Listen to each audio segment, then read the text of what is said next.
परमेश्वर जो आशा का दाता है, हमारे जीवन की कठिनाइयों में भी हमें शांति और आनंद प्रदान करने वाला है। जब हम अपनी समस्याओं के बीच फंस जाते हैं, तब परमेश्वर का वचन हमारे लिए एक प्रकाश का स्रोत बनता है। उसने हमें अपने प्रेम और समर्थन से भरा है, जिससे हम सौम्यता का अनुभव कर सकते हैं। रोमियो 15:13 में दिया गया आश्वासन हमें स्पष्ट रूप से बताता है कि परमेश्वर हमें सभी प्रकार के आनंद और शांति से भरता है, जिससे हम अपनी उम्मीद में मजबूती पा सकें। हर किसी के जीवन में निराशा का एक पल अवश्य आता है। ऐसे समय में जब दुनिया की चुनौतियां और दबाव हमें घेर लेते हैं, हमें परमेश्वर की ओर देखने की आवश्यकता होती है। वह हमें पवित्र आत्मा की सामर्थ्य से भरता है, जो हमें यथार्थ में विश्वास करने की ताकत देती है।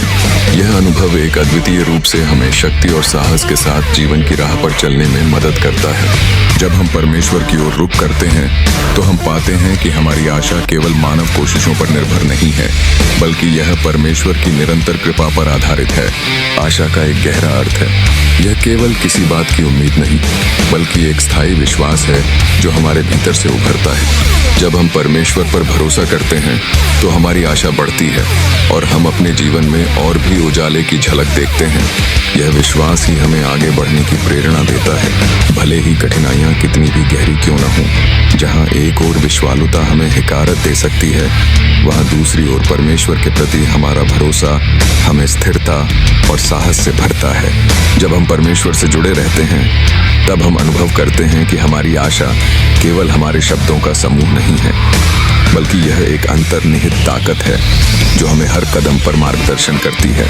पवित्र आत्मा की उपस्थिति हमें दिखाती है कि हम अकेले नहीं हैं और हम हमेशा परमेश्वर की योजनाओं पर भरोसा करके आगे बढ़ सकते हैं। ऐसा अनुभव हमें शांति और आनंद की स्थिति में लाता है, जिससे हम अपने जीवन में परमेश्वर की कृपा और उपहारों का अनुभव कर सकते हैं।